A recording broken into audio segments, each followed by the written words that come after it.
ওই অসভ্য নারীদেরকে জিজ্ঞেস করেন, বেহায়া নারীগুলোকে যারা ঈদের দিনে বেহায়া ঘুরছে, যে হে ইমানদার নারী, আল্লাহর দেওয়া রমজানের মেয়াদ কি একদিনও থাকবে না?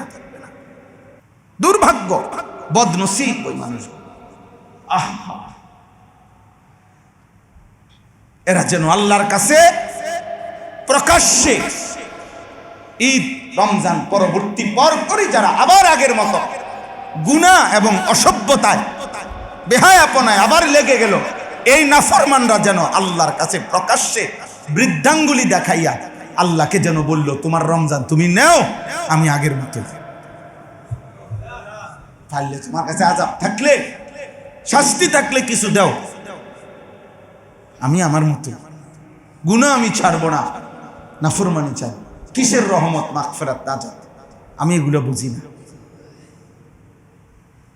ছেলে পেলেদের চেহারা দেখলে মনে হয় একদম আগের মতো, রমজানের 30 দিন আগে যেমন ছিল। তাহলে রমজান কার উপর দিয়ে গেল? এই রমজানের প্রভাব কি হলো তাহলে আমার উপরে? আসর কি হলো বলে? ছেলেরা বলো, ভাই তোমরা বলো। একজন মানুষের 15 বছর থেকে 40 বছর যৌবনের মূল বছর, এই 25 বছরে মানুষের মাথার চুল থেকে পায়ের নখ সারাটা অঙ্গ পূর্ণ শক্তি থাকে। আল্লাহ তাআলা মানুষকে যৌবনে, আল্লাহ নিজে কোরআনে বলছেন, শক্তি দান করেছেন। শক্তি কওয়াতান, শক্তি বলতে যৌবন কালকে বুঝায়। শুধু চোখ, নাক, কান, হাত, পাও, পেট, পিঠ, লজ্জাস্থান, সারা অঙ্গে, সমস্ত অঙ্গে পূর্ণ শক্তি আল্লাহ তাআলা যৌবনকালে দিয়েছেন। অতএব বুদ্ধি, বিবেচনা সবকিছুই পূর্ণাঙ্গ যৌবনকালে, সবকিছুই পূর্ণ। তাহলে যেই সময়ে তার পূর্ণ আকল, বুদ্ধি, দিমাগ, সারা দেহের পূর্ণ শক্তি আছে, এই সময় যেই মানুষটা আল্লাহ চেনে না, আখিরাত চেনে না, বয়সকালে সে কেমনি কি করবে? ওই সময় তো তার দুর্বলতার সময়। ওই সময় তো সে ইচ্ছে থাকলে সত্য সবকিছু করতে পারবে না। একজন 60 বছরের বৃদ্ধ, উনি তো ইচ্ছে করলেও সব করতে পারবে না। 70 বছরের চাচা মন চাইলেও তো আর যৌবনের সেই সক্ষমতা শরীরে নাই, কুলাইতে পারবে না, কুলাইতে পারবে না। তাহলে এই জন্য আমি এই আর অল্প একটু আপনাদের কাছে ছোট্ট ছোট্ট কতগুলো আয়াত পড়ছি। 29 পারা 70 নম্বর সূরা, সূরা মাআরিজ। শুধু অর্থ বলমু, তরজমা। একটা প্রসঙ্গে আল্লাহ তাআলা এই আয়াতগুলো নাজিল করেছেন, এই কথাগুলো তরজমা বললেই আপনারা বুঝবেন। আমাদের প্রিয় নবী সাল্লাল্লাহু আলাইহি ওয়াসাল্লাম মক্কার জীবনে যখন কালেমার দাওয়াত দিতেন, তখন মক্কার কাফেরদেরকে প্রতিনিয়ত বলতেন যে শোনো, ঈমান যদি গ্রহণ না করো, আল্লাহর ইবাদত যদি না করো, তাহলে দুনিয়াতেও আল্লাহর আযাব আসবে, আখিরাতেও আল্লাহর আযাব, জাহান্নামের আযাব হবে, হাসরের ময়দানের আযাব হবে। এই আযাবের কথা আল্লাহর নবী খুব বলতেন, খুব বলতেন। নবীজি শুনাইতেন যে শোনো, আল্লাহর নাফরমানি করার কারণে নূহ আলাইহিস সালামের কওমের উপরে লূত আলাইহিস সালাম, হুদ আলাইহিস সালাম, শুআইব আলাইহিস সালাম, এই জাতিদের উপরে আল্লাহ তাআলা আযাব দিয়েছেন, ধ্বংস করে দিয়েছেন। অসংখ্য জাতিকে পিছনে আল্লাহ তার নাফরমানির কারণে আযাব দিছেন। আখিরাতের আযাব তো আছেই, জাহান্নামের আযাব তো আছেই। এগুলো বলতেন। আর মক্কার কাফের কুরাইশরা এগুলো শুনলেই নবীজিকে বিদ্রুপ করত, ঠাট্টা করত। ওনার না ফাইরা কয় আযাব, বুঝলেন না? অনাইয়া কয় আযাব, এই ঠাট্টা করত প্রতিনিয়ত আল্লাহ নবী সাল্লাল্লাহু আলাইহি সাল্লাম। তাফসীরের মধ্যে আছে আবু লাহাব, নবীজির চাচা, এই কাফের, সে নবীজি যাকেই কালেমার দাওয়াত দিতেন তার পিছন থেকে সে এরকম হাত নাড়ত, মানে শূন্য না, আরে হাত নাড়ে নাড়া নিষেধ করত ওই লোকটাকে যাকে নবীজি বুঝাইতেছেন। নবী সাল্লাল্লাহু আলাইহি সাল্লাম সরে গেলেই পরে আবার বুঝাইতো উল্টা পাল্টা। তো নবীজি সাল্লাল্লাহু আলাইহি সাল্লামের কয়েকজন সাহাবী বিশেষ কেউ কেউ আবুল আহাবকে বলছিল, আবুল আহাব, তুমি যে এইভাবে নবীর বিরোধিতা করো হাত নেড়ে নেড়ে, আল্লাহ যদি নারাজ হয় তোমার উপরে আযাব আসতে পারে, তোমার হাত তো অবশ্য হইয়া যাইতে পারে। তো এই বেঈমান প্রত্যেক দিন এরপরে ভোরবেলা ঘুম থেকে উঠা সে ওই সাহাবাদের কাছে যাইতো, যাইয়া নিজের হাত এমনি দেখাইয়া কইতো, দেখো কই অবশ হয়েছে না, কিচ্ছু হয়েছে না। তুমি না বললা কি হবে, অবশ হয়ে যাবে, কই। আমাদের অসংখ্য নওজোয়ান ছেলে মনে করে, কই আমি তো সারা রাত উলঙ্গ ছবি দেখছি, আমার তো কিচ্ছু হয়নি। কই আমি তো আজকা 1 বছরে কোনোদিন 365 দিনে কোনোদিন 5 ওয়াক্ত নামাজ পড়ি নাই, কই আমার উপরে তো খোদার কোনো গজব পড়ে নাই। হুজুর এগুলো কয় কিন্তু কই, আমার তো কোনো অসুবিধা হয় না, আমার আব্বাও তো আমার কিছু কয় না, আমার মাও তো কিছু কয় না, আমগো গ্রামেরও তো কেউ কিছু, কারো সাহসে গুলাই বলি আমার কিছু বলি। আমার চুল দেখলেই তো বোঝা যায় আমি ডাকাত, আমি চুল দেখলেই তো বোঝা যায় আমি চাঁদাবাজ, আমার চুল দেখলেই তো বোঝা যায় আমি গাদ্দার। হায় হায় নওজোয়ান, একটা কথা সবসময় মনে রাখো আব্বা, গুনাহ এবং পাপ, অসভ্যতা, অস্থিরতা, নোংরামি, চরিত্রহীন লম্পট বেহায়াকে পৃথিবীর কোনো মানুষ কোনোদিন তাকে স্মরণ করে না, তার কথা মনে রাখে না, তাকে নিয়ে কেউ ভাবে না, কেউ ভাবে না। নারী, ছবি, অশ্লীল দৃশ্য, উলঙ্গতা, জিনা, ব্যভিচার, মদ, জুয়া, হারাম, অশ্লীলতার মধ্যে যে ডুবে থাকে তাকে নিয়ে কেউ ভাবে না। তো এজন্য তোমার দিকে কেউ ফিরে তাকায়, তোমার নিয়ে ভাবার মতো সময় কারো নাই, কারো মানসিকতাও তো নাই, কারো ইচ্ছাও নাই। রাস্তার কুকুর নামের জানোয়ারকে দেখে মানুষ যেমন পাশ কাইতে যাইতে চায়, এড়িয়ে চলে, তো মানুষরূপী চরিত্রহীন ওই জানোয়ারকেও মানুষ পাশ কাইতে চলে, এড়িয়ে চলে, এড়িয়ে।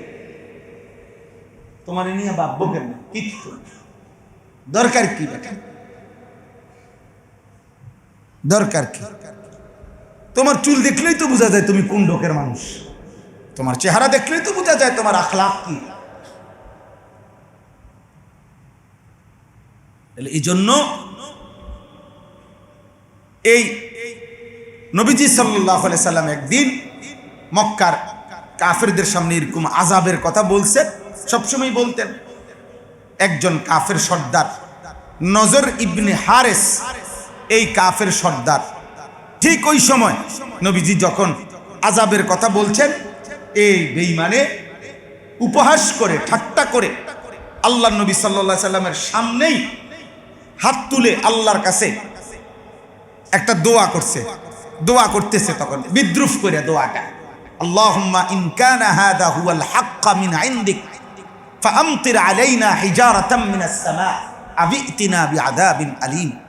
হে আল্লাহ, মুহাম্মদের কথা মতো এই আযাব তুমি দিবা, এই কথাটা যদি সত্য হয় তো চাই দেই কি আযাব আছে তোমার তে এখন দাও,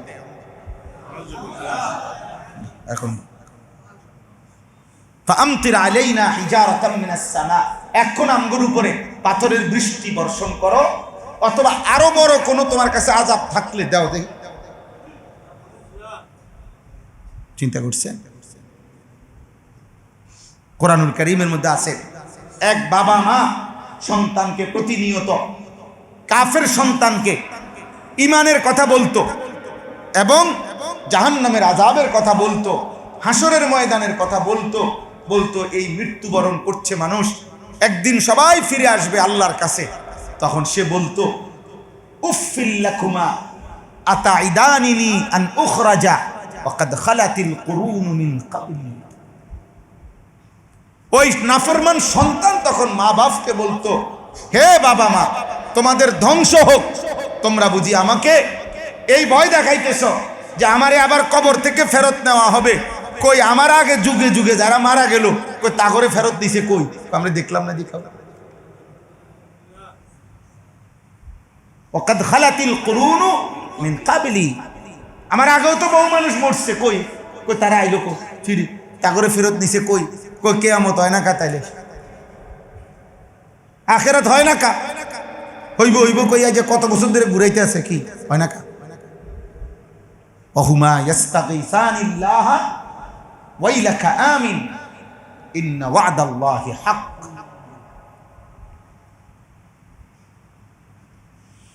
এজন্য মুসলমানের বাপ এই বেঈমান নজর ইবনে হারেস আল্লাহর কাছে এটা বলে ফেলছে, দেন আযাব দেন, দেখি কি আছে আপনার আযাব। আল্লাহ তাআলা তখন এই কাফেরের এই আচরণের জবাবে আল্লাহ এই সূরার এই আয়াতগুলো আল্লাহ তাআলা নাযিল করেছেন। কি বলে শুনেন, সাআলা সাইলুম বিআযাবিন ওয়াকি'। আল্লাহ বলেন, বন্ধু সুনিশ্চিত যেই আযাব, সেই আযাবটা আপনার সামনে এই বেঈমান আমি আল্লাহর কাছে চাইলো। আপনি তো শুনলেন, সে আমার কাছে কি চাইলো? আযাব চাই। সাআলা সাইল, এক আহ্বানকারী আমার কাছে কি চাচ্ছে?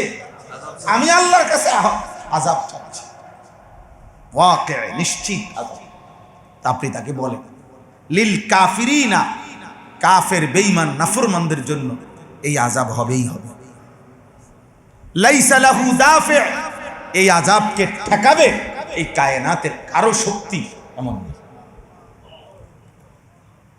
কারোই এমন কি নাই। কেন?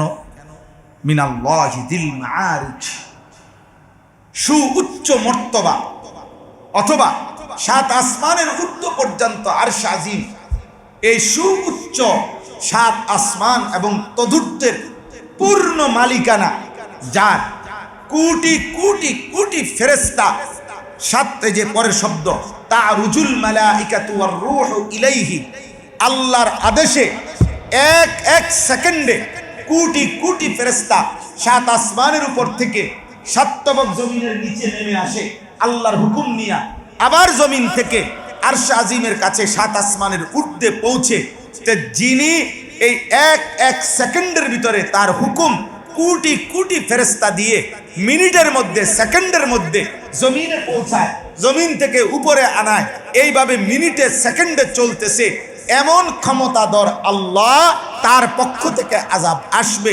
যিনি এক সেকেন্ডে বৃষ্টি দিতে পারেন, যিনি এক সেকেন্ডে রোদ দিতে পারেন, যিনি এক সেকেন্ডে আরশ আজিম থেকে জিবরাইলকে হুকুম দিয়ে রাসূলের কাছে ওহী পাঠাইতে পারেন, প্রতি সেকেন্ডে যিনি করতে পারেন, এত বড় বিশাল ক্ষমতাধর যিনি, তিনি আযাব দিতে পারবেন না কেন? তুমি কি মনে করছিলে? কি মেম্বার চেয়ারম্যানের ধমকি মনে করছো? এটা এমপি সাহেবের ধমকি মনে করছো? মিনাল্লাহি যিল মাআরিজ।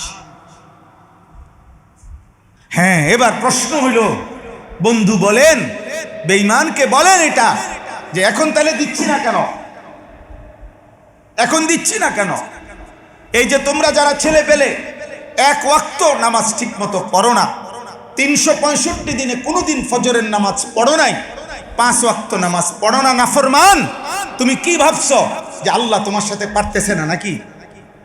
কথা বলে না, আল্লাহ কুলাইতেছে না নাকি? তাহলে আল্লাহ বলে, বন্ধু সেই আযাব তো আমি দিতে পারি। আমি তো এক সেকেন্ডে জিবরাইল পাঠাইলে নবীর কাছে আসে, আমি এক সেকেন্ডে নবীর কাছ থেকে জিবরাইল আবার আমার কাছে ফিরে, আমি তো এটা করছি। আমি তো সমস্ত ফেরেশতাদেরকে একবার জমিনে পাঠাই চাইলে, জমিন থেকে উপরে উঠাই চাইলে, আমি তো এই সবটা সুউচ্চ মর্যাদা সম্পূর্ণ, আমি সাত আসমানের ঊর্ধ্বের মালিক, সমস্ত মর্যাদার মালিক, আমি তো পারতাম। কিন্তু আমি যে ফি ইয়াউমিন, আমি আল্লাহ আযাবের জন্য আমি সিদ্ধান্ত নিয়া একটা দিন ঠিক করছি, ওই নির্ধারিত একটি দিন ঠিক করছি বলে আজকে নগদ নগদ আযাব দিচ্ছি না। বুঝেন না? ফি ইয়াউমিন, সেই দিনটি হলো কোন দিন? কানা মিকদারুহু 50 আলফা সানা, যেই দিন একদিনের দৈর্ঘ্য হবে, একটি দিনে লম্বা হবে 50,000 বছর। কয় হাজার বছর?